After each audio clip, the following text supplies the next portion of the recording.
Παλιότερα υπήρχε σαφής κατανομή των λειτουργικών ρόλων. Ο πατέρας ασχολείται με τα εκτός του σπιτιού και η μητέρα με τα εντός. Ήταν σαφής η κατανομή των συναισθηματικών ρόλων. Ο πατέρας ήταν ο ισχυρός και η μητέρα φορέας της στοργής. Υπήρχε σαφές σύστημα ιεραρχίας και ηγεσίας. Ο πατέρας ήταν η κεφαλή της οικογένειας. Σήμερα τα πράγματα έχουν αλλάξει. Ο πατέρας δεν είναι πλέον ο μόνος ο οποίος φέρνει τα προστοζήν και την πληροφορία γνώση στο σπίτι, ενώ πλέον συμμετέχει πιο ενεργά στην ανατροφή του παιδιού. Η σημαντικότερη όμως αλλαγή συνίσταται στο ότι το παιδί στο παρελθόν μάθαινε παρατηρώντας, ενώ σήμερα μαθαίνει ακούγοντας. Τα μέλη της οικογένειας ανταλλάσσουν πλέον πληροφορίες και απόψεις, συνεργάζονται και συναποφασίζουν. Σκοπός της οικογένειας, πέρα από τη βιολογική και οικονομική επιβίωση, είναι να βοηθάει τα μέλη της να οργανώνουν τις πληροφορίες που τους αφορούν και να διαμορφώνουν τους στόχους τους ως μέλη της κοινωνίας, έτσι ώστε να μπορούν να διαχειριστούν την πολυπλοκότητα που χαρακτηρίζει τη σύγχρονη ζωή. Η ανταλλαγή απόψεων, σε συνδυασμό με διαφορετικά βιώματα γονέων και παιδιών, μπορεί να δημιουργήσει σύγκρουση. Αλλά ας μην μείνουμε στην αρνητική χρειά αυτής της λέξης.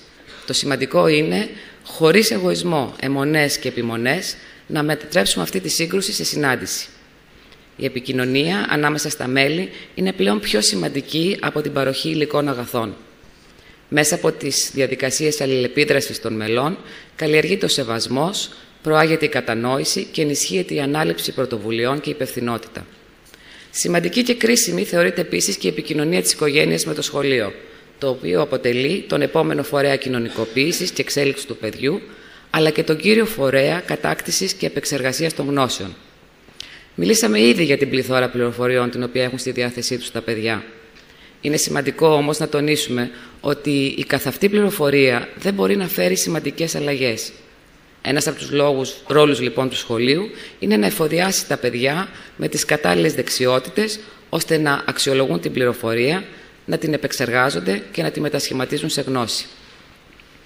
Διανύοντας τον 21ο αιώνα, οδεύουμε ήδη από την κοινωνία της γνώσης στην κοινωνία της δημιουργικότητας, η οποία εστιάζει όχι στο πλήθος των γνώσεων που διαθέτουμε, αλλά στην ικανότητα να σκεπτόμαστε και να ενεργούμε δημιουργικά. Η τυπική εκπαίδευση, εκμεταλλευόμενη τις νέες τεχνολογίες, μπορεί να συμβάλλει και να προσφέρει σε όλους τους νέους τα εφόδια που χρειάζονται για να ανταπεξέλθουν στις απαιτήσεις της εποχής, με τρόπους όμως απόλυτα συμβατούς με τις μαθησιακές τους ανάγκες. Η καινοτομία στην εκπαιδευτική διαδικασία κεντρίζει το ενδιαφέρον των μαθητών και στοχεύει στην καλλιέργεια κοινωνικών και ψηφιακών δεξιοτήτων, οι οποίες θα υποστηρίξουν αποτελεσματικά την αλληλεπίδραση των νέων στο πλαίσιο μιας μεγαλύτερης κοινότητας. Σε όλες τις αλλαγές που συντελούνται, καθώς και στις ανάγκες που διαμορφώνονται, η συνειδητοποιημένη στάση και η έγκαιρη παρέμβαση των γονέων είναι απαραίτητη και ευεργετική. Εδώ και αιώνες, οι γονείς μεγάλωναν τα παιδιά τους σύμφωνα με τον τρόπο που οι δικοί τους γονείς ή ο κοινωνικός τους περίγυρος ασκούσαν τον γονικό τους ρόλο. Ο ρόλος του γονέα μαθαίνεται και τον διδασκόμαστε πρωταρχικά από τους δικούς μας γονείς. Οι γονείς μας όμως δεν είχαν το προνόμιο να γνωρίζουν όσα εμείς σχετικά με τη διαπαιδαγώγηση του παιδιού. Σήμερα, στη διαρκώς μεταβαλλόμενη κοινωνία, που αμφισβητεί κάθε τι σταθερό και που κατακλείζεται από προκλήσεις αλλά και κινδύνους, το να είσαι γονέας δεν πρέπει να βασίζεται στον αυτοσχεδιασμό και το ένστικτο. Οι εξελίξεις που τρέχουν με ηλικιώδες ρυθμούς πιέζουν τα παιδιά να μεγαλώσουν πιο γρήγορα. Αλλά αυτό δεν πρέπει να γίνει στην τύχη. Τα παιδιά χρειάζονται αγάπη, φροντίδα και σωστή διαπαιδαγώγηση από καλά εκπαιδευμένους γονείς που θα αφιερώνουν ποιοτικό και όχι μόνο ποσοτικά αρκετό χρόνο σε αυτά. Πιστεύω ότι στόχος όλων των γονέων είναι να δημιουργήσουν ένα ισχυρό δεσμό με το παιδί τους και να διασφαλίσουν την υγεία, την ευτυχία και την επιτυχία του. Όλοι θέλουμε να δώσουμε στα παιδιά μας τα αναγκαία εφόδια για να αντιμετωπίσουν τις απαιτήσεις του σύγχρονου κόσμου. Αυτοπεποίθηση, κίνητρα, υπευθυνότητα και ωριμότητα. Κυρίες και κύριοι, ο σύγχρονος γονέας έχει συνειδητοποιήσει πλέον ότι όταν γνωρίζει δεν αγχώνεται, ενεργεί σωστά και συμβάλλει αποτελεσματικά στην ομαλή ανάπτυξη του παιδιού του. Ενημερώνεται και επιλέγει συνειδητά πρακτικές ανατροφής και αναπτύσσει πολλές πλευρές του ρόλου του. Αναζητά βοήθεια όχι μόνο στους δικούς του γονείς και στο στενό του κοινωνικό περιβάλλον, αλλά να τρέχει σε βιβλία, απευθύνεται σε ειδικούς, ερευνά μέσα από το διαδίκτυο, συλλέγει πληροφορίες και τεχνικές και προσπαθεί να τις προσαρμόσει στη δική του ζωή. Καλλιεργεί στο παιδί του θετική στάση ζωής, εμπλουτισμένη με αξίες και κοινωνικές δεξιότητες. Προσφέρει το έναυσμα για την ενασχόληση με τις ψηφιακές τεχνολογίες, υποστηρίζοντας το παράλληλα ως προς την κατανόηση της χρήσης του και την εκμετάλλευσή τους για μαθησιακούς σκοπούς. Το συμβουλεύει χωρίς να το αναγκάζει να ακολουθήσει τα δικά του θέλω και τις δικές του προσδοκίες. Πάνω απ' όλα όμως δεν επιτρέπει οι δικές του ανησυχίες και αγωνίες να περιορίσουν το εύρος των δραστηριοτήτων του παιδιού του και να αποτελέσουν τροχοπέδι στην εξέλιξή του. Η γνώση, κυρίες και κύριοι, διώχνει τις ενοχές, θεμελιώνει την ηρεμία του γονιού και μετατρέπει το ρόλο του από δύσκολο και απαιτητικό σε συναρπαστικό και όμορφο. Συνοψίζοντας το ρόλο του γονέα στον 21ο αιώνα, πρέπει να συγκρατήσουμε 4 λέξεις. Ενημερώνομαι, συμμετέχω, επικοινωνώ, συμβουλεύω. Κάνοντας αυτά τα 4, θα μπορέσουμε τότε να πούμε στα παιδιά μας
Σας ευχαριστώ πολύ και να ξέρετε ότι είμαστε κοντά σας σε αυτό το υπέροχο ταξίδι.